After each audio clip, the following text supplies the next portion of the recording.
Baik, bismillahirrahmanirrahim. Assalamualaikum warahmatullahi wabarakatuh. Salam matematika. Ya, bagaimana kabarnya Bapak Ibu semua? Semoga kita selalu dalam keadaan sehat walafiat. Kembali di channel kita Fajar Quiz Victor. Ya, pada kesempatan kali ini kita akan melanjutkan 10 soal lagi ya teman-teman ya, untuk persiapan UP Pretest PPG dan P3K juga ya Pak teman-teman ya. Baiklah, ini dia 10 soalnya. Kita akan bahas sebelum itu ini soal-soalnya kita akan tampilkan dulu. Silakan di screenshot saja bila ingin meng-screenshotnya ya teman-teman ya. Baiklah, ini dia soal yang pertama, soal yang kedua, soal yang ketiga, soal yang keempat, soal yang kelima, soal yang keenam, soal yang ketujuh, soal ke-8, soal ke-9, dan soal ke-10. Baiklah, kita akan bahas satu persatu soalnya teman-teman ya. Oke.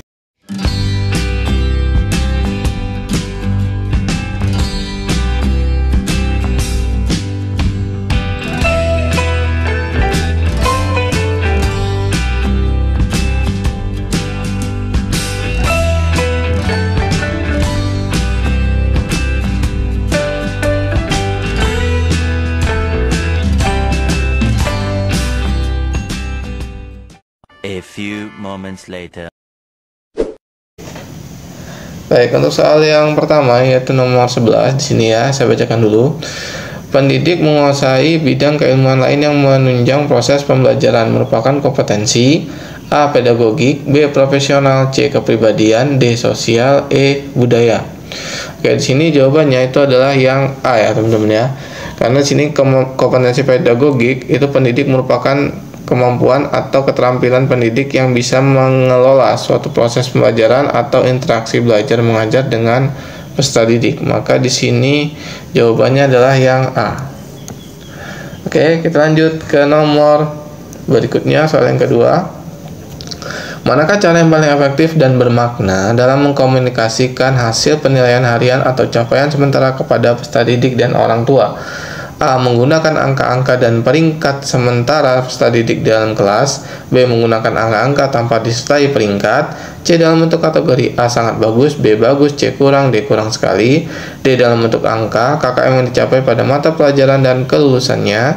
E. Dalam bentuk deskripsi tentang KKM yang sudah dicapai dan belum dicapai. Oke, di sini karena dengan mengkomunikasikan hasil penilaian berbentuk deskripsi akan memperjelas peserta didik dan orang tua peserta didik terhadap kompetensi peserta didik mana saja yang sudah maupun yang belum tercapai. Maka di sini jawabannya yang benar adalah deskripsi yang E ya teman-teman ya. Oke, kita lanjut Bapak Ibu ya untuk soal berikutnya. Penilaian yang dilaksanakan oleh peserta didik harus bisa menilai kemampuan peserta didik sesuai dengan tuntutan kurikulum dan meliputi berbagai aspek. Hal ini sesuai dengan prinsip A. Terbuka, B. Menyeluruh, C. Bermakna, D. Adil, E. Sahih. Di sini jawabannya adalah menyeluruh ya teman-teman ya, karena menyeluruh itu berarti sesuai dengan kurikulum dan meliputi aspek kognitif, afektif, dan psikomotor. Seperti itu ya teman-teman ya. Karena ada kata kuncinya berbagai aspek di sini ya Bapak Ibu ya, maka di sini jawabannya adalah yang B, menyeluruh. Oke, kita lanjut ke soal berikutnya. Salah satu indikator yang bisa menunjukkan kualitas butir tes uraian yang bagus merupakan A. Menuntut jawaban berupa ungkapan biasa peserta didik, B. Menuntut jawaban berupa fakta-fakta yang sebenarnya, C. Ditulis dalam bahasa Indonesia yang bagus dan benar, D. Ditulis oleh pendidik mengajar di kelas, E. Pertanyaan yang tidak berupa kalimat yang panjang. Oke, di sini untuk nomor 14 itu ungkapan pembisa itu maksudnya berpikir tingkat tinggi ya teman-teman ya. Di sini kualitas butir tes ya. Di sini maksudnya yang ungkapan pembisa itu ungkapan yang tingkat berpikir tingkat tinggi ya teman-teman. Di sini jawabannya itu adalah yang A ya teman-teman ya. Oke, kita lanjut ke soal berikutnya.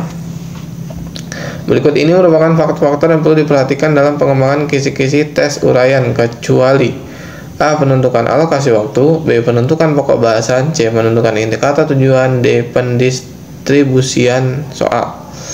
Nomor 15 itu jawabannya adalah C, karena indikator sudah dikembangkan. Kalau indikator itu sudah dikembangkan dalam pembuatan RPP ya teman-teman. Di sini yang kecuali ya, yang kecuali itu berarti yang bukan, berarti yang bukan itulah indikator tujuan, karena sudah dibahas dalam RPP ya, bukan dalam kisi-kisi. Oke, kita lanjut ke nomor berikutnya. Peserta didik banyak meluangkan waktu untuk bermain dengan teman-temannya. Dia rela menghabiskan waktunya untuk teman daripada belajar. Ketika hasil tes dibagikan, peserta didik mendapat nilai yang kurang memuaskan. Berusaha menyadarkan siswa, hal tersebut merupakan penyadaran kesulitan belajar yang bersumber dari faktor karena di sini ada teman, dia suka bermain dengan teman ya, lebih mementingkan teman daripada belajarnya. Itu berarti jawabannya adalah sosial ya, teman-teman ya. Oke, seperti itu Bapak Ibu. Kita lanjut ke soal berikutnya. Teori ini memandang belajar sebagai hasil dari pembentukan hubungan antara rangsangan dari luar atau stimulus dan balasan dari siswa respons yang dapat diamati. Semakin sering hubungan bond antara rangsangan dan balasan terjadi, maka akan semakin kuatlah hubungan keduanya. Law of exercise. Teori belajar yang dimaksud adalah di sini ada stimulus, respon. Di sini termasuk ada manusianya, itu adalah tapi ada stimulusnya ya teman-teman. Di sini ada hubungannya. Di situ sikapnya atau rangsangannya itu termasuk behaviorisme. Oke. Seperti itu. Kita lanjut Bapak Ibu ya untuk nomor 18. Di dalam proses pembelajaran, para siswa dihadapkan dengan situasi di mana ia bebas untuk mengumpulkan data, membuat dugaan hipotesis, mencoba-coba trial and error, mencari dan menemukan keteraturan pola, mengenerasikan atau menyusun rumus beserta bentuk umum, membuktikan benar tidaknya dugaannya itu. Hal ini merupakan penerapan teori belajar. Di sini kalau ada hipotesis, ada trial and error, itu termasuk pada konstruktivisme ya, atau membentuk sebuah pola pikir seperti itu ya teman-teman ya. Itu arti dari konstruktivisme. Ada dia membangun pola pikir dari peserta didik. Kita lanjut ke nomor berikutnya. Menurut teori ini, peranan guru dalam pembelajaran adalah sebagai fasilitator, motivator, dan memberikan kesadaran mengenai makna kehidupan pada siswa. Teori belajar ini berusaha memahami perilaku belajar dari sudut pandang pelakunya, bukan dari sudut pandang pengamatnya. Teori belajar ini adalah A. Humanistik, B. Konstruktivisme, C. Kognitivisme, D. Nativisme. Di sini kata kuncinya adalah makna kehidupan. Kemudian dari sudut pandang pelakunya. Ya kan, di sini berarti jawabannya adalah yang humanistik. Berarti jawabannya adalah yang A ya teman-teman ya. Baik, kita lanjut ke soal yang terakhir. Nah, di sini nomor 20. Pada masa kini siswa dituntut untuk dapat belajar setiap saat dan bisa terjadi dimanapun. Hal ini terjadi karena kemajuan teknologi yang memungkinkan belajar jarak jauh dalam jaringan atau online. Pernyataan di atas sejalan dengan teori belajar. A. Sibernetik, B. Konstruktivisme, C. Behaviorisme, D. Kognitivisme. Di sini kalau ada teknologi jarak jauh ya, di sini ada jaringan atau online, ini kata kuncinya, maka jawabannya yang benar adalah A. Sibernetik. Seperti itu ya teman-teman ya. Udah ada 10 soal pedagoginya untuk semua jurusan, semoga bermanfaat. Ini jawaban menurut pendapat saya teman-teman ya. Jika teman-teman punya pendapat lain, silakan komentar saja di bawah. Saya menghargai pendapat Bapak Ibu semua.